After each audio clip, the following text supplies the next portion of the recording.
편집 소녀라고. 그러니까 투데이 스터디를 들었거든요. 네네네. 잘 참여자 수가 좀 적어요. 어떤 기준으로 그 관심 지역을 선택을 하면 되는지. 돈을 쌓아놓는 그런. 홈티와 함께 우리 손을 올려보세.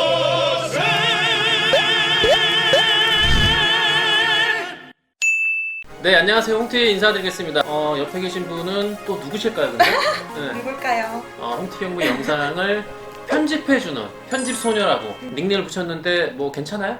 편집 소녀? 좋습니다. 이름을 지어도 잘 지은 것 같아요. 홍티 경매 스터디를 참여를 하셨고, 그래서 궁금한 게 많아서 오늘 네, 또 맞습니다. 찾아오셨는데, 궁금한 거 질문이 굉장히 많아요. 자, 그럼 첫 번째 질문부터 제가 받을까요? 요거를 본격적으로 하기 전에 개인적으로 하나 궁금한 게 있어. 옛날 영상이랑 문자를 이렇게 보내시면서 약간 느낀 대표님의 특징.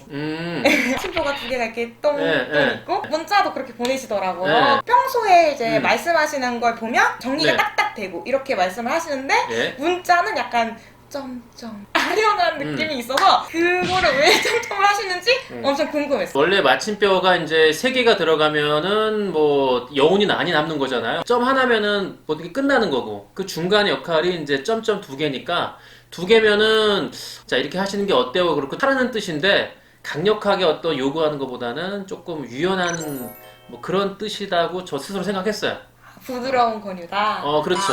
점점을 쓰는 사람들이 없죠. 애매하니까 그럼으로써 한 번 더 보게 되는 거고, 뭐 그런 효과를 제가 맞아요. 노린다고 할까? 그래서 그 얘기를 많이 물어봐요. 아, 예리한 질문.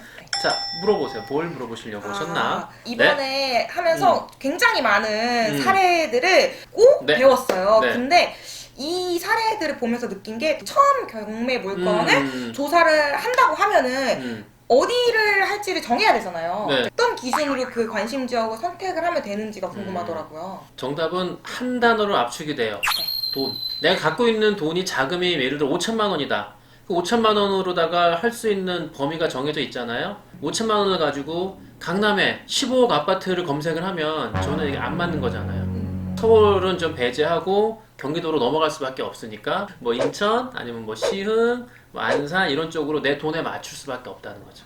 물건을 많이 보다 보면은 거기에 맞게 또 선택이 되는 거라고 생각을 해요. 중요한 거는 많은 물건을 보는 게 더 네, 중요해요. 물건을 많이 보다 보면은 자연스럽게 검색하는 눈이 커진다. 뭐 말씀해주신 것처럼 소액이에요. 도전해볼 만한? 강력한 대책이 나오는 바람에 지금 뭐 경기도 전 지역에 조정 지역을 묶였어요. 그래서 5천만 원이 있는 분들은 이게 좀 안타깝지만 수익을 낼 만한 물건에 도전 가치가 있는 물건이 없다는 거죠.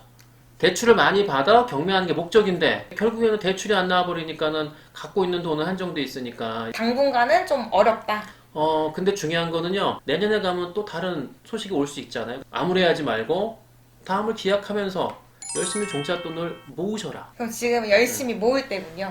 무조건 모아야죠. 지금의 상황에서는 어느 정도 그러면 종잣돈이 있어야 조금 도전해볼 만한? 최소 종잣돈을 저는 2억이라고 생각을 해요. 2억에서 3억이 있으면 5억 이상 아파트, 4억 이상 아파트를 할 수 있으니까 금액이 5억 이상으로 올라갈수록 잘 참여자 수가 좀 적어요. 또 궁금했던 게 집을 보통 요즘 어린 친구들이 얻을 때 대부분 다 이제 자기 돈이 없으니까 그쵸. 전세자금을 대출을 네, 받아서 맞아요. 집을 이제 얻잖아요. 그렇게 이제 전세자금 대출이 있는데도 돈을 또 따로 모아놓을 수도 있잖아요. 그럴 때 경락 대출이 전세자금 대출이 있어도 가능한지도 조금 궁금해요. 내 개인으로다가 뭐 대출을 받으면은 전부 다 전산에 일원화가 돼서 다 뜨기 때문에 내가 버는 소득에 비해서 대출이 과다하게 있으면 제한에 걸려요. 그러니까 결국에는 전세자금 대출은 정말 최소한으로 받는 게 좋다. 아직 나이가 젊으신 분들이라면 사는 집에 욕심을 버리고 최대한도로 돈을 굴려서 돈을 쌓아놓는 그런 느낌을 맛보시는 게 더 좋지 않을까.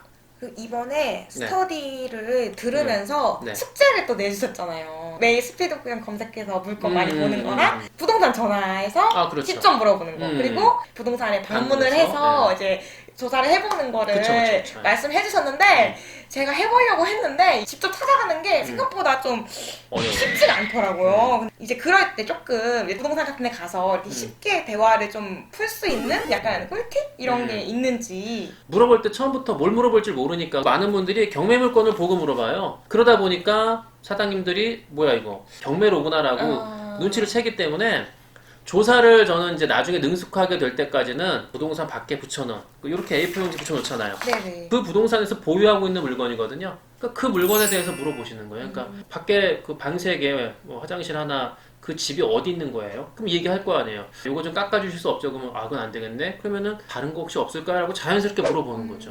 그러면서 월세도 보고 전세도 보고 아, 그럼 이번 기회에 집을 살까요? 뭐 이런 식으로 해서 자연스럽게 대화를 연결한 걸 이어가는 거죠. 밖에 붙여놓은 거 보고 그걸 천천히 물어보는 들어가 거예요. 보는 그럼요. 예. 스피드 옥션에서 경매 네. 물건을 검색하면서 네. 메인으로 보는 게 어쨌든 임차인 현황이랑 음. 등기 사항이잖아요. 네, 등기부 등본. 근데 보면 종종 그 대항력 있는 임차인인데 보증 금액이 안 나와 있는 경우가 있더라고요. 네. 그럴 때는 보증 금액을 뭐 어떻게 알아보는 방법이 있는지가 없어요. 없어요? 그럼 그런 거 하면 안 되는 네, 거예요? 근데 일단은 뭐 하면 안 되는 건 아닌데요. 네. 그 임차인이 있지만 그 사람 보증금이라든가 이런 걸 모르니까 선순위일 때는 위험하니까 방법은 직접 가서 문을 두드려 보고 그것도 안 되면 채권자들 주소가 나와 있거든요. 등기부 등본에.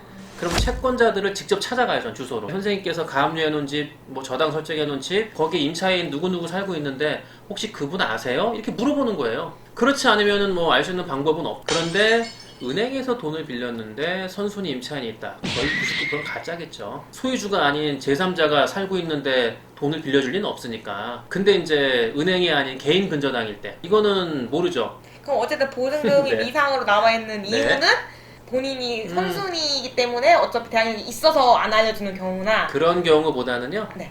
거의 가족이거나 아는 사람이어서 굳이 신중을 안 한 거예요. 그런 경우가 많고. 근데 그렇다고 미상의 임차인이라고 해서 아, 뭐 가족이겠지 추측성 입찰은 안 되고요. 눈으로 확인하고 확실하지 않으면 들어가면 안 되죠.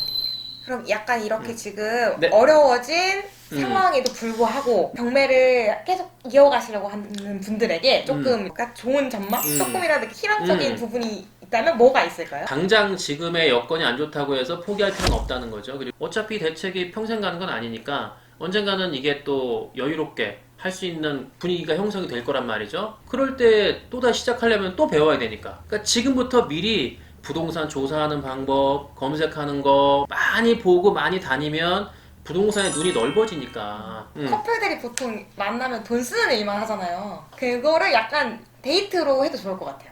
같이 보러 다니면서. 그럼요. 그러니까 젊은 분들한테는 버는 수입이 한정돼 있는데 과시하려고 또는 남들도 하니까 저는 그건 아니다 생각을 하는 거고 지금 내가 힘이 있고 젊을 때 조금 고생해서 30이지만 뭐 한 5년 바짝 조이고 고생하면 저는 10년까지도 안 봐요. 한 5년 정도만 고생하시면 저는 충분히 가능하다라는 말씀을 드리죠. 좋은 말씀 감사합니다. 예.